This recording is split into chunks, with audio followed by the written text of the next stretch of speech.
I've always believed that you've had insane foresight with the medium. I think you probably prior to anybody else, I can say this being in the industry for 10 years myself, prior to anybody else, I think you foresaw the repurposing potential of podcasting, the repurposing of the content into format A, format B, format C. If your podcast isn't pulling in thousands of downloads, does that mean it's failing? I'm Toby Goodman, and in this episode of Not Another Business Podcast, I'm joined by Gautam Raj Anand as we break down what real podcast success looks like for business leaders and how we both communicate our value. Whether you're just starting out or wondering if your show is worth continuing, this episode will help you focus on the metrics that matter and how podcasting can save you valuable time as your business scales. Gautam is the founder of Hubhopper, South Asia's largest podcasting platform that democratizes podcast creation, distribution, and monetization. He's won multiple awards, been recognized in Forbes 30 Under 30 Asia and Fortune's 40 Under 40. He's spoken at some of the world's top institutions, from Harvard Business School to the Forbes Under 30 Global Summit. You'll find show notes and links to Gautam and Hubhopper are over at narrowpodcasting.com. If you're in business and identify as pod curious, or your podcast isn't working out the way you'd hoped, I've got more for you, including episodes, my best-selling book, Narrow Podcasting, and Profitable Pod Method Skill Sessions. For all that and more about how I can support your business, head over to narrowpodcasting.com. So I asked, you and I, of course, we've been friends for almost exactly a year now. And I know that you know more about the business of podcasting than most people. And you've, of course, written a best-selling book that people can't stop raving about. What I wanted to ask you is, let's say a scenario like me, who is somebody who sells podcast production services to companies and podcast hosting and distribution to companies. If I was to ask you, what is it that I can tell these companies that you bring to the table that would actually take their podcast to the next level? What is it that you think I would describe you as to these organizations, and where do you fit into this entire puzzle? Thanks for asking. I asked someone this on LinkedIn the other day, somebody who I just met who told me that she was having a not great time in business. And I said, who can I introduce you to and what do I say? Or the other version of that is, how do I know when I'm speaking to someone who I should introduce you to? What kind of things are they saying that makes you say, oh, you need Hubhopper or you need Toby? And so for you, you run a hosting company, and to be clear, what that means is you have the tech that enables people to put an audio file, an audio recording into your subscription-based software, and you're able to send that out into the world so it appears on Apple and Spotify and all of that stuff, which is awesome piece of tech. And you also have a bunch of engineers and people that will take out the R's and the ums and make it sound clean and beautiful.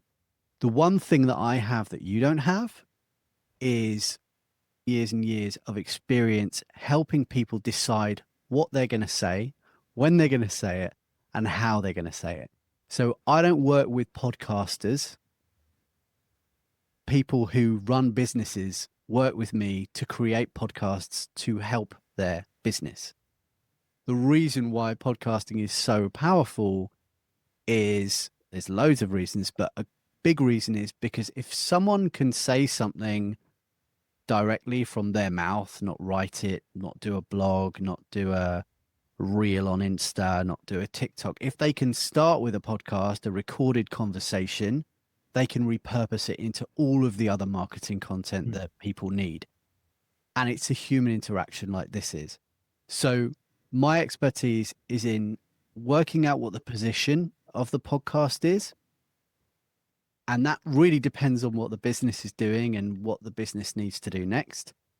And then planning out what those episodes need to look like to make sure that business owner is hitting their goals and they're avoiding a few things. First of all, they're avoiding creating themselves another busy job. because I think a lot of people start podcasting, and you tell me if this is true. In the podcast realm, there's this thing called pod fade, which means people who give up without announcing they're giving up, they just fade away. And people do that because they don't know what to do. They don't know what to say next. And I don't know what they need to say next, but if they tell me they've got a business, I've got a pretty good idea of what they might want to say next to keep things going. People who start podcasts because they want to become influencers, or the podcast is the business that they want to have, I can't help those people. That's not what I'm interested in doing.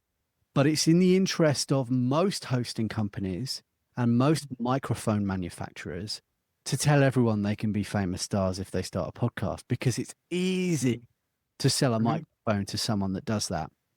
The problem that you have, and that any subscription-based business has, if you do that to start with, great. I can see you have the technology to help me monetize my podcast, which in plain speak is you've got the stuff that helps get ad revenue into my podcast. That's awesome. But the truth is, most people that start podcasts don't know how to speak very well, feeling their way through. If they don't already have a fan base, a podcast is probably not the best way to start monetizing being an influencer, right? Well, I'm really only interested in working with professionals in business who have already got a business. That's one of my barriers to entry. Oh, you already proved that you're an expert in something. You're delivering a service or a product. A microphone is a one-time investment, and it's done, and people sell microphones all the time. You need to retain your subscription clients. Yeah. Let's get new ones in. And so the reason why I'm a good person to know is because if I work with a proportion of your clients, not all of them, probably a very small proportion of them, I can make sure they stay for longer, because I know on the back end you have got exceptional levels of service and you've got tech that works. But the thing that you're not doing, because you're busy building a tech business, is helping people decide what they're putting into their microphones and out into the world. No, I think that's very succinctly put. And I always leave my conversations with you, Toby, scratching my head and feeling as though I'm confronted with questions that I'd not thought of before. And I love that you're not you never claim to be a blanket solution for everything. And most people tend to enter the world as generalist problem solvers for everything. And I like that you not just self-proclaimed, but you've consistently reiterated that you are a specialist in what you do. Let me ask you an even more nuanced question, which is that let's say hypothetically an organization was already using a Hubhopper for hosting and distribution and was already using a Hubhopper Productions to make their podcasts, and they're getting their podcasts out there, but they still needed a podcast coach, as it were. And they needed somebody to basically guide them as the episodes were coming out on what to do, what not to do, etc. Basically avoid the ditch of, like you said, making the podcast into a business of its own. So how do they keep anchoring it back to their own organization and measuring its success with the KPIs of their organization success? So where would you fit in this scenario where an organization already has their hosting and distribution sorted, and they've already got their production also sorted, and Hubhopper is, let's say, doing both for them, but now they need a guide and they need a mentor? Yeah. So there's two kinds of client from my standpoint. There's people who are thinking of starting a podcast who meet my criteria, and there are people who are already podcasting and it's not quite working out the way they'd hoped, or they're just a little bit lost at any given point, right? And if we're talking about the second, they've already worked out the tech and they've found you. The first thing I would do with people like that is look at what they've already put out. If you've read my book, you'll know that a very small portion of it is about get a good podcast host and get a decent mic and show up in a professional. All of that stuff is done in like 20 pages. The real value in my book And the difference in my book is most of it is about what happens and what you do after you have published your episodes. And so that's the work, again, depending on where people are. I've worked with executive coaches who are doing, I don't know, 250, 500 grand a year, and they're looking for a few more clients, and they're looking to create content that helps keep their client base connected to what they're doing. Great. That there's a way to do that. I've also worked with $80 million companies that are using a podcast to retain their team, to stay in touch with their team because they're not on location, because they have multiple locations. And I've worked with them to use their podcast to help them create partnerships and hire new people. So for you, that's easy. For us, there's a clear partnership situation that we could get into where you're saying, when you're at this level, if you're this kind of business, whatever the guidelines are, you get, as part of your onboarding or loyalty reward, if you've been with us for a while, we have 5 slots with Toby Goodman every month that we're offering for free. And then we work out whether it's free or whether it's this. If it's my time, it's limited. But I have a course and I have podcast, profitable pod method skills sessions that speak to not just how to start your podcast, but how to keep it going and how to make sure you're using it to grow your business and not falling into the ditch of just going, how's it paying? How do I measure it?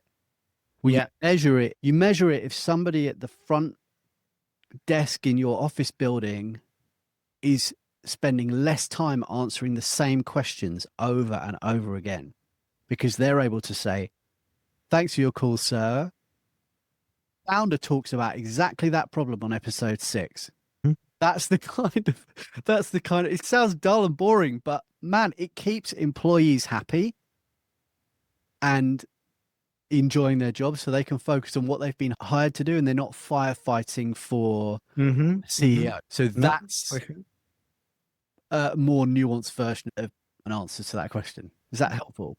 No, very helpful. And more so, I would say it's because on a daily basis, we hear about the number of people that are starting a podcast. Yeah. And on a daily basis, we see the number of organizations starting a podcast. And this news is coming out consistently. And we're constantly hearing about the migration of people into this medium.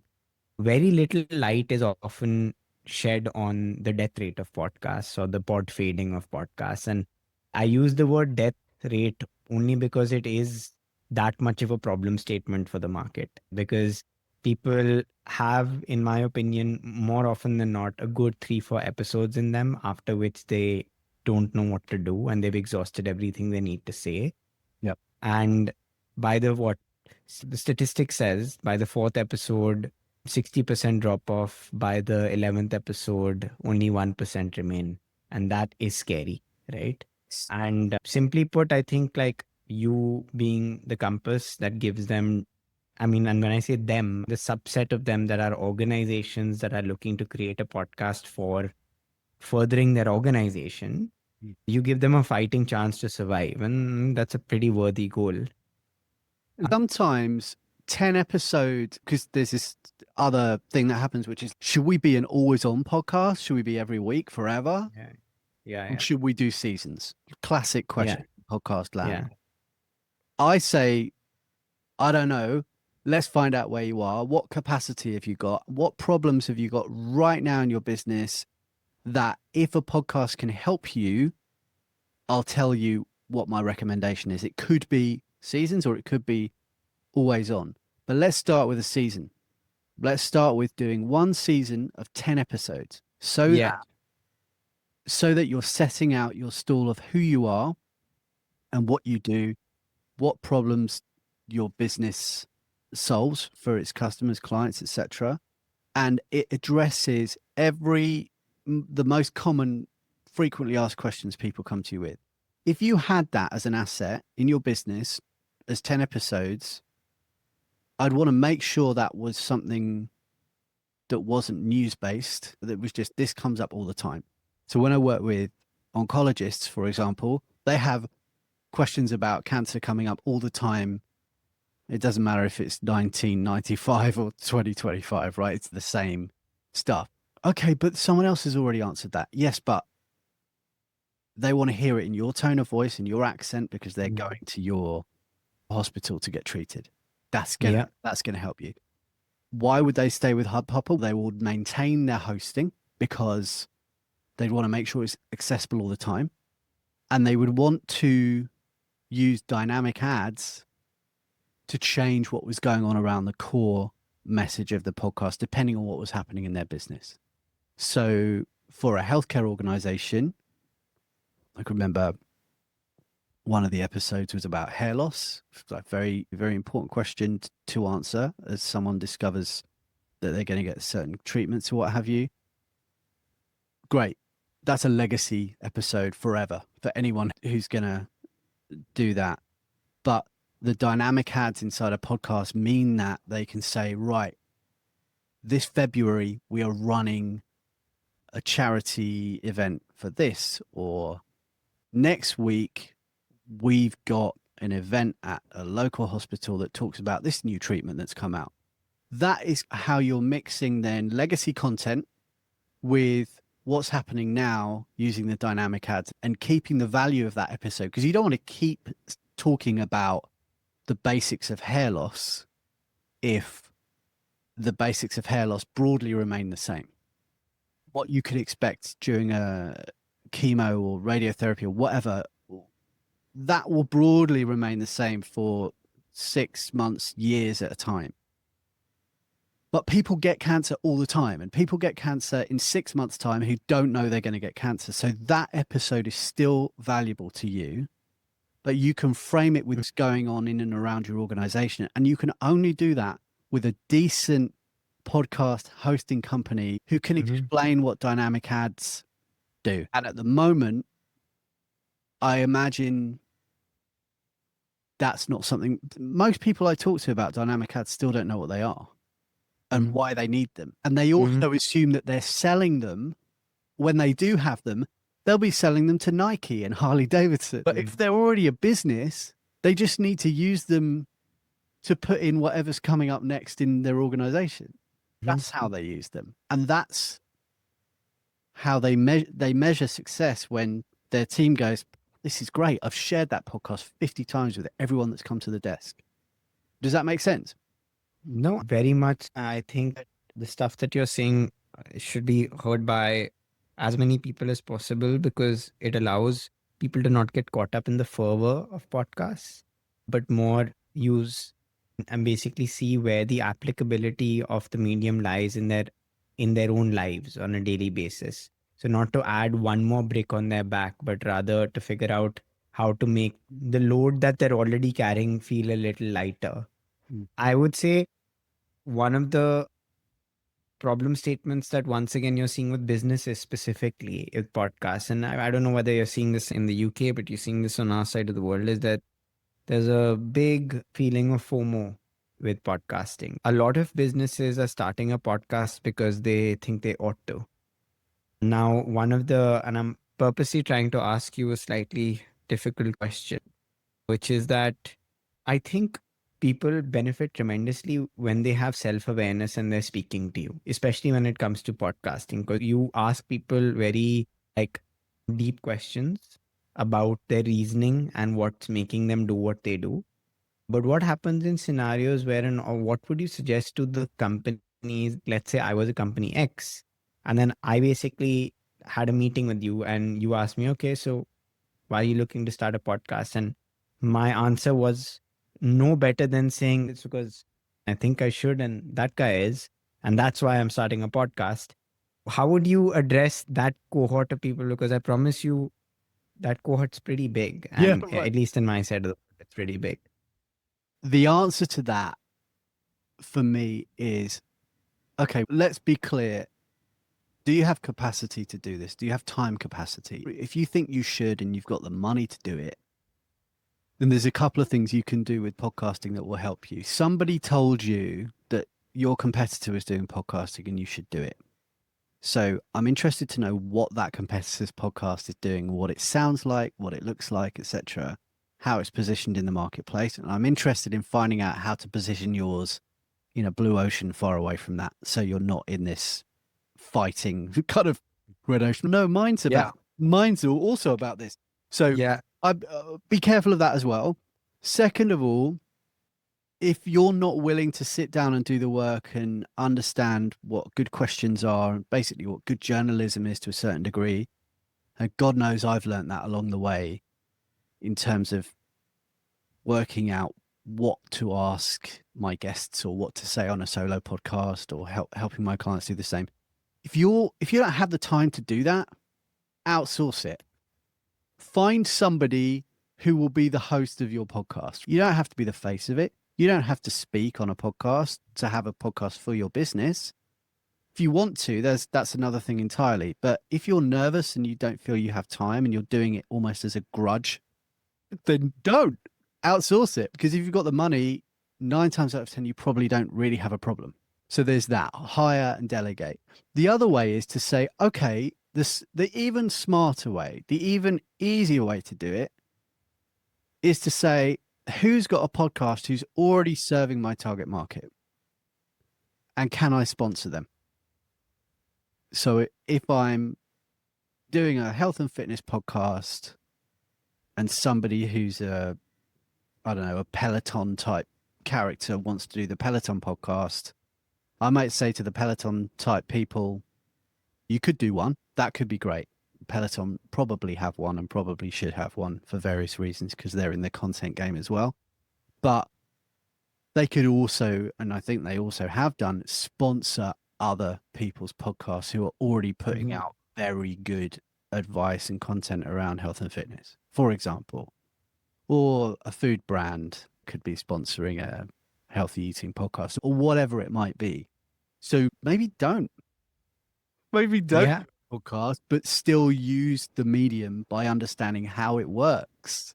And if you Yeah. understand how it works, then you know that host read ads in podcasts that have already got massive followings are very sound investments in marketing. No, I take this a step further, which is there are companies that I think did this so effectively because they bought host-read ads in podcasts which weren't that big at the time, almost pennies to the dollar Yeah. back in the day, Yeah. that now don't do any form of branding, any form of top of funnel marketing because they don't have to. They get hundreds and millions of impressions on a monthly basis just because of, let's face it, a few $1,000s spent very wisely 10 years ago or 7 years ago. I can't imagine something being more valuable than that. So I You think know? the question is, who is the business? How big is the business? How much time do they want to spend? How much money do they? Yeah. Yeah. There's the kind of mixing desk of what. Yeah. Where are you with this really? Because if you've truly got something unique and interesting to say, then let's make a cool podcast. But Yeah. you just need to continue and you need brand awareness in this growing media scape or however you want to describe podcasting. Then let's look at all your options and then make a decision. Yeah. Yeah. No, 100%. And if anybody wants to actually see this success story have played out, just check out Casper Mattresses, Dollar Shave Club, and case studies like that. The stuff that they've done has been insane. I'll just ask you possibly one or two more questions from my side. One is, I always believe that you've had insane foresight with the medium. I think you probably prior to anybody else, I can say this being in the industry for 10 years myself, prior to anybody else, I think you foresaw the repurposing potential of podcasting, the repurposing of the content into format A, format B, format C, format D. And for those of you who are watching this and don't know, Toby has proof. He actually drew something out. I don't even know how many years ago this was, which described exactly what is taking place today. So it's insane to see. And I promise you he's not paid me to say this. I find it very fascinating because you got a very astute viewpoint on podcasting. What is your sense on the podcasters or the brands or the company's ability to take that one format and keep repurposing it and using it again and again to help them reach the KPI that they have?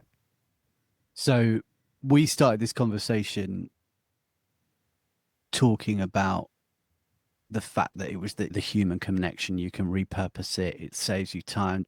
I still stand by all of that. I stand by the fact that if you have a personal conversation and connection with somebody, the tone is super powerful. Without the camera on is brilliant. And so that can be sent out. But because it's a genuine conversation that flows, I didn't know what questions you were going to ask me, etc. We can use the magic of editing to take out the R's and the ums. Done.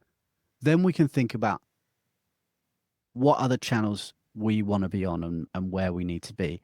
I think the difference now is because of AI and because of the tech and because of the kinds of things that you can do at Hubhopper, there's almost no excuse not to be everywhere at this point, because it's so easy to click a button that says create a highlight reel or what have you. So easy to do that. So I think there will be the next Insta, the next TikTok, whether it's Blue Sky or whether it's something else, there will always be more platforms and there'll always be more intelligent and better AI, GPTs, whatever.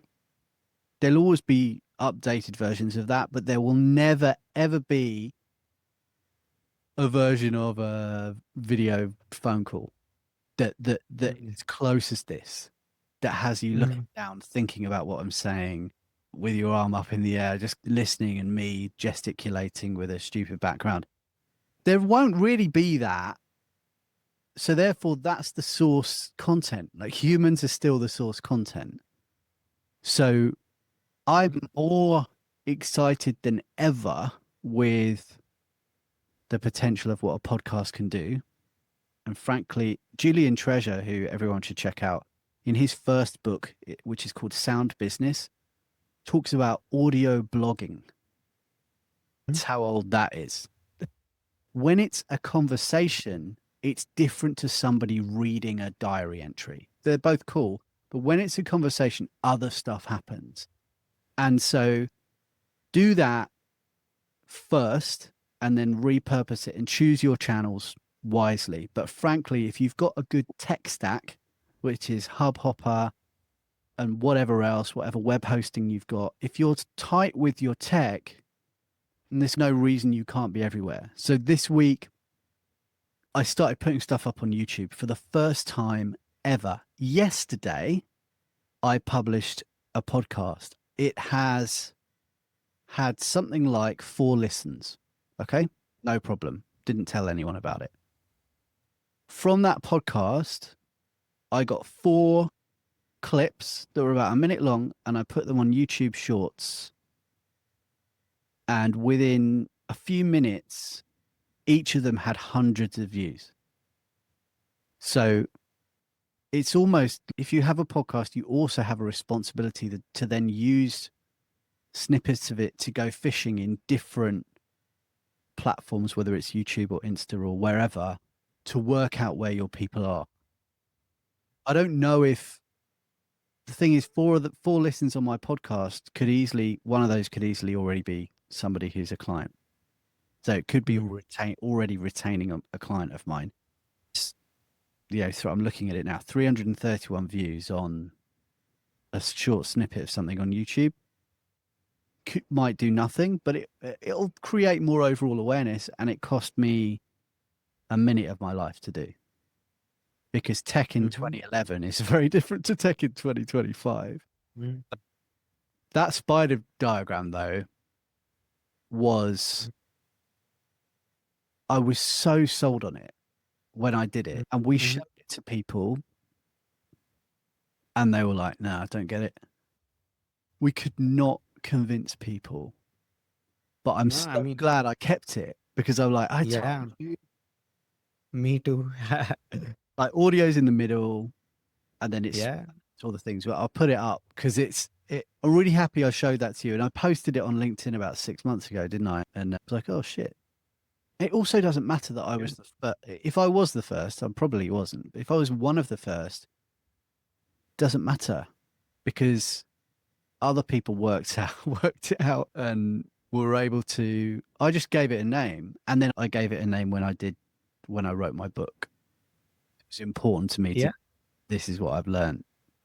So the final question that I have is probably the thing I find most interesting is while the world is chasing downloads and streams and listens or whatever word one fancies, you decided to name a book called Narrow Podcasting, and you've always focused on quality listens, fewer listens, the number of listens, at times not even mattering at all.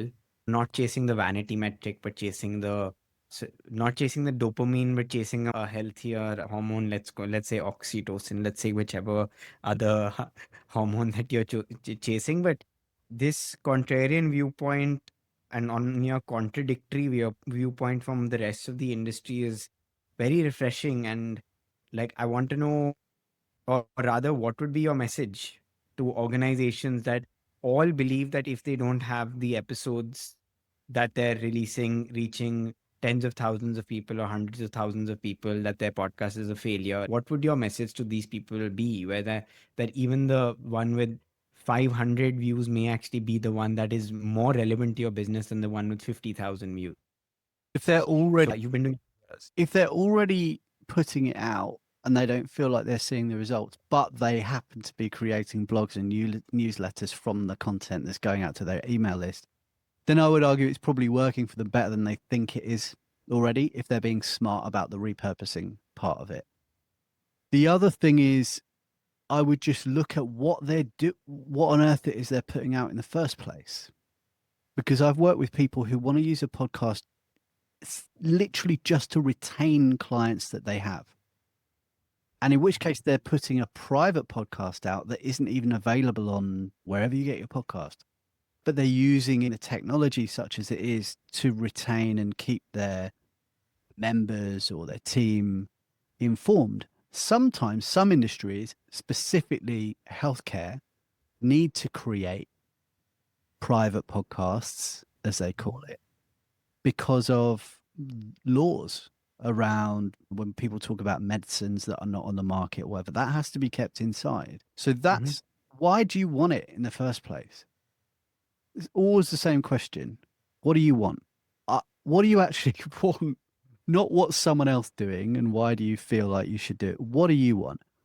I just started working with someone this week and she's hired me to work with her organization. And I found out 20 minutes into a call what she wanted was to be moving to Thailand in 5 years' time and retiring between 5 and 6 years' time. And so so like I literally was so happy she told me that because it Mhm. was a human goal. It was a thing that I understand exactly what that's about.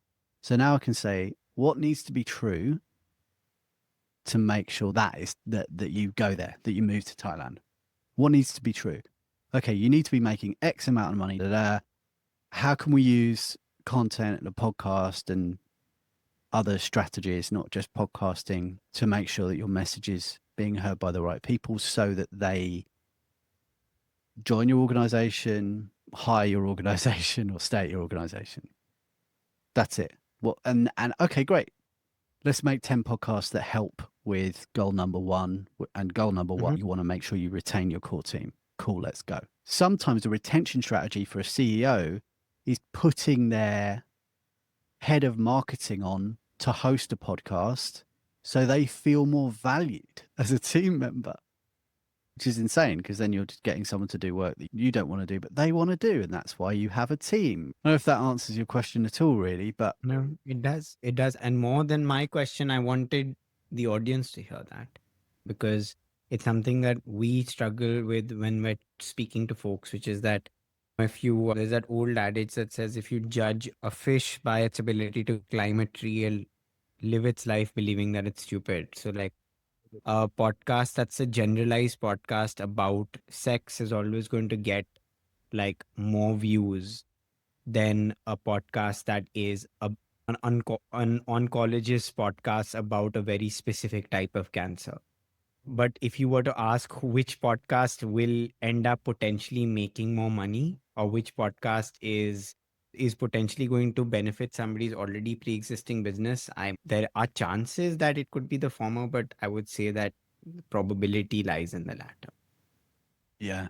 One of my clients, Chris, was doing a businessy business leadership podcast. He named one of his episodes 50 Shades of Grey as a joke, Mm, and it got thousands more downloads than normal, and he couldn't believe what was going on. But it was mm, fake traffic because he had a funny title. He got the wrong people. He got the wrong people mm, listening to his podcast.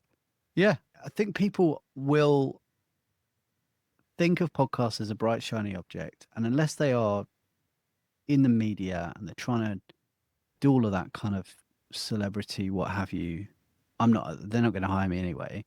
And also, otherwise, people just see them as shiny objects and they're not. They're really good relationship development tools. I say that every single podcast I do.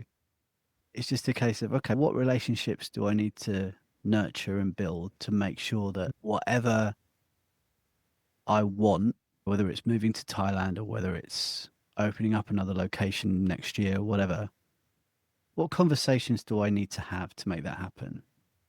And if I can record them and then repurpose parts of them as part of my overall brand awareness or marketing effort, why wouldn't I do that? makes sense. Couldn't agree more with you. And that's why both you and I are in the businesses that we're in. And I'm so glad we did this, my friend. I would say the one thing that I would have taken from this conversation is that it's very important for businesses, especially, to look inwards and ask themselves the question of why and why now before hitting that record button. I know the urge to do that is very strong and it almost feels like it's something that's passing one by, but it's not.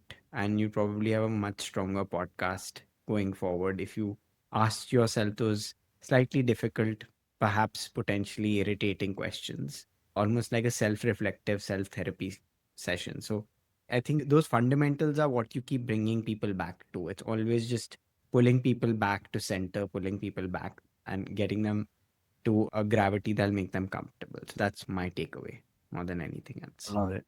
I love it. And yeah, if your business is already broken, then starting a podcast probably isn't going to save it, right? So there's probably other things you need to do first.